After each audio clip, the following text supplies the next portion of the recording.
किसी भी सोमवार की अष्टमी के दिन शिवलिंग पर अगर लगा दिया जाए, जिंदगी में दुख तुम्हारे आसपास भी नहीं भटक सकता, सुख की अनुभूति होगी। शिव महापुराण की कथा कहती है, बड़े ध्यान से सुनना। कभी जिंदगी में अगर मौका मिल जाए, कभी जीवन में तुम्हारे घर में गौ माता हो या कोई गौशाला हो और तुम्हें मालूम है कि ये गाय का ही दूध है, ये गौ माता का ही दूध है, तो कभी जीवन में अगर मौका मिल जाए और अगर तुम्हें कोई कह दे कि तेरी किस्मत में सुख नहीं है, तेरी किस्मत में धक्के खाना लिखा है, तेरी किस्मत में दुख लिखा है, तेरी किस्मत में हमेशा धक्के खाना लिखा है, कोई कह दे तुमको, तो उसकी सुन लेना। और आखिरी में केवल बेलपत्री का ये बीच वाले भाग पर गौ माता, अगर देसी गाय अगर कहीं हो, उसका अगर दूध सुबह का समय का मिल जाए, शाम का दूध नहीं, सुबह का यदि दूध मिल जाए, इस बेलपत्री के मध्य भाग में, आप लोग आस्था चैनल पर आप इस पत्ती, बीच की पत्ती के मध्य भाग में थोड़ा सा दूध लगाकर, नीचे के भाग में भी थोड़ा सा दूध लगाकर, दोनों पत्तियों में गाय का घी लगाकर भगवान शंकर के शिवलिंग पर कभी मौका मिल जाए जिंदगी में एक बार, किसी भी सोमवार की अष्टमी के दिन शिवलिंग पर अगर लगा दिया जाए, जिंदगी में दुख तुम्हारे आसपास भी नहीं भटक सकता, सुख की अनुभूति होगी। दुख में भी सुख आएगा, किस्मत में दुख लिखा है वो तो आएगा, पर दुख में भी सुख की अनुभूति होगी। आएगा दुख, पर दुख भान नहीं होने देगा। पांवों में अगर ठोकर लगी है तो थोड़ी तो चोट लगेगी, पर जूता पहने हो तो ज्यादा लगेगी क्या? जम के तो बोलो रे, नहीं लगे, क्योंकि जूता पहन रखा है, तुमने पहले से सेफ्टी कर रखी है, तो चोट नहीं लगेगी। ठोकर लगी, कष्ट हुआ, पांव में थोड़ा कष्ट हुआ, पर इतना नहीं हुआ। अगर नंगे पैर होता, चोट लगती तो ज्यादा लगती। अष्टमी बहुत सुंदर दिवस है, बहुत बहुत बधाइयां महाराज। सोमवार की अष्टमी का मतलब आपको इंदौर की कथा में बताया था, जिस दिन शंकर और पार्वती के मिलन का दिवस हो, और केवल एक माता पार्वती के अकेले मिलन का नहीं, 64 योगनियां तक भगवान शंकर से मिलने के लिए आती है।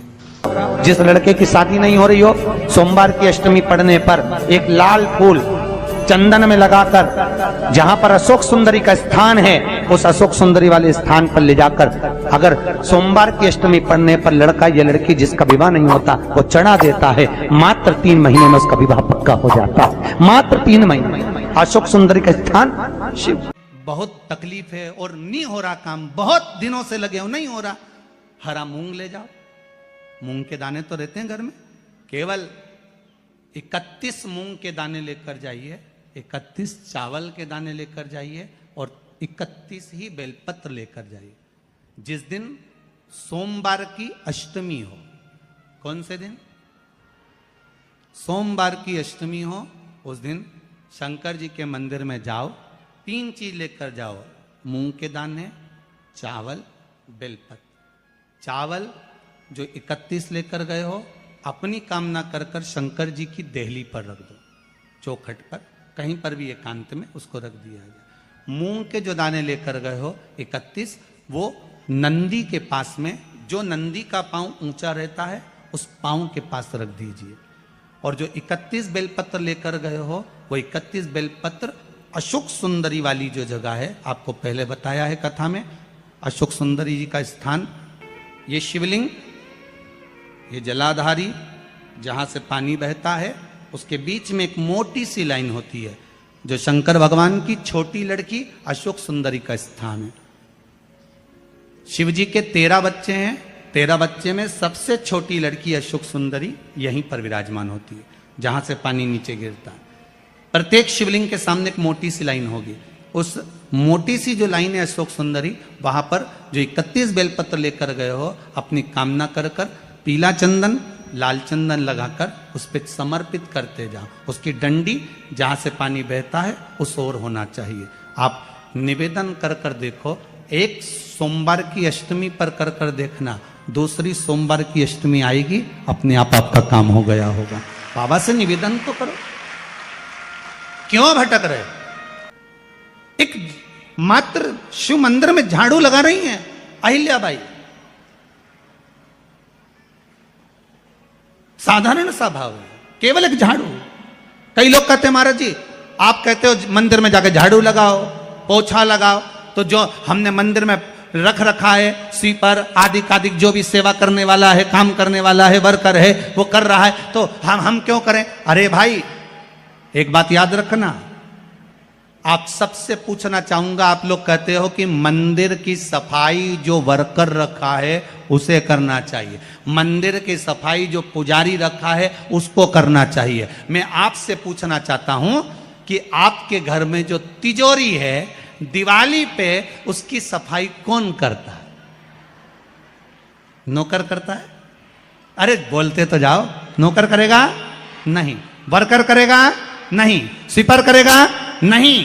तिजोरी की सफाई कोई दूसरा नहीं करता, तिजोरी की सफाई हमें करना होती है। उसी तरह मंदिर की सफाई ना पुजारी करे ना कोई वर्कर करे, जो दर्शन करने जाए वो करे, क्योंकि ये तिजोरी है हमारी, ये तिजोरी है हमारी, यहां से हमें मिलता है, ये मेरा देव अधिदेव महादेव देता है। और धतूरे का फूल,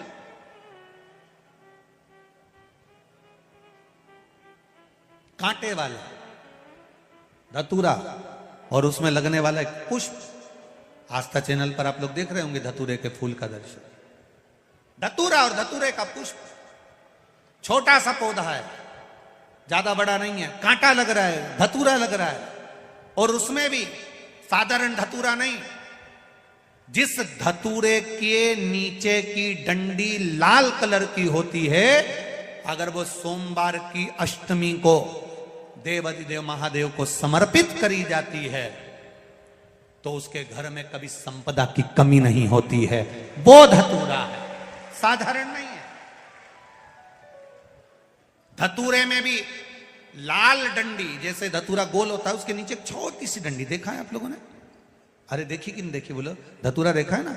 धतूरे के अंदर एक नीचे छोटी सी डंडी होती है, जब तोड़ोगे तो वो डंडी का कलर अगर लाल है, वो डंडी का कलर अगर लाल है, और कभी हम तो कहेंगे जैसे बड़ी बीमारी जिसको हो जाती है, लीवर किडनी कैंसर आदि बड़ी बीमारियों से जो जूझ रहा होता है, प्रयास करो, प्रयास महामृत्युंजय का जाप कर कर, महामृत्युंजय का स्मरण कर कर, एक लाल डंडी का धतूरा प्रयास करना, एक धतूरा मिल जाए या 5 धतूरे मिल जाए किसी भी एकांतेश्वर महादेव पर, जो शिव मंदिर एकांत में हो, जहां कोई जाता आता नहीं हो।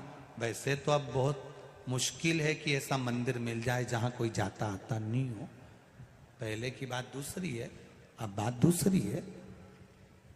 फिर भी कहीं आप रोड पे से निकल रहे हो, एकांतेश्वर महादेव अगर आपका दिख जाए, बहुत बीमारियों से ग्रसित हो, तो भी महामृत्युंजय जाप का स्मरण कर कर या किसी विद्वत ब्राह्मण जन से महामृत्युंजय मंत्र का जाप कराकर या भगवान शिव के मंत्र का जाप स्वयं कर कर, वो भी ना बने तो पंचाक्षर मंत्र नमः शिवाय, षडाक्षर मंत्र ओम नमः शिवाय या श्री शिवाय नमस्तुभ्यम जप कर वो लाल डंडी का धतूरा 5 एकांतेश्वर महादेव को आप समर्पित कर सकते हो। रोग थम जाएगा, जो दवाई खाओगे वो शरीर को लगना प्रारंभ हो जाएगी और आप स्वस्थ होना प्रारंभ हो जाएंगे। अगर बड़ा रोग, देवी शंकर के मंदिर में जाओ, शिव जी का पूजन कर कर जब वापिस आओ तो शंकर भगवान के मंदिर में जो बाहर नंदी बैठता है उसके कानों में ओम नमः शिवाय बोलकर अपने मन की कामना उसके कानों में बोलकर आप आ जाइए, आपकी कामना 3 महीने में पूरी हो जाती है। नंदी के ईश्वर भगवान का स्मरण करिए। अगर 7 बेलपत्र आप शंकर को समर्पित करते हो तो 1 बेलपत्र नंदी भगवान पर भी जबरदस्त अवश्य समर्पित करें। नंदीश्वर भगवान शिव को समर्पित, 1 बेलपत्र नंदी के ईश्वर की ओर चढ़े। और बहुत ध्यान दीजिए महाराज, अगर कोई काम अटक रहा है, नहीं हो रहा, बहुत प्रयास करा, तो भगवान शंकर के मंदिर में 5 बेलपत्र चढ़ाइए। और शंकर भगवान की जो छोटी लड़की है अशोक सुंदरी, आपको बताया था ना अशोक सुंदरी का स्थान, भगवान शंकर की 6 लड़कियां हैं, उसमें से सबसे छोटी लड़की अशोक सुंदरी की जगह पर एक बेलपत्र चढ़ाई है। फिर एक बेलपत्र नंदीकेश्वर पर चढ़ाई है, और नंदीकेश्वर पर चढ़ाने के बाद भगवान शंकर के मंदिर के बाहर चौखट पर दिया लगा दीजिए साइड में, और फिर अपने घर पर आ जाइए, आपका कार्य सफल होना प्रारंभ हो जाएगा। नंदीकेश्वर, भगवान नंदीकेश्वर का स्मरण कर लेने पर जीव आनंद सुख की अनुभूति करता है, आनंद सुख को पाता। भगवान नंदीकेश्वर का पूरी दुनिया में केवल एक केदारनाथ ही एक ऐसा है जहां पर ओम कुंड विराजमान है। कौन सा कुंड है वहां पर? ओम कुंड। जो बच्चा हकलाता है, तोतला बोलता है या गूंगा होता है, जिसकी वाणी नहीं होती, वो अगर ओम कुंड पर जाकर ओम बोलने का प्रयास करता है तो जितनी देर तक उसके मुंह से घुन्न की आवाज निकलती है उतनी देर तक ओम कुंड में से पानी का बुलबुला निकलता रहता है। और 7 या 8 बार बोलने से व्यक्ति हकलाना छोड़ देता है, तोतला बोलना छोड़ देता है, उसकी वाणी आ जाती है। वो ओम कुंड केदारनाथ जी में बसता है। कहां बसता है? केदार।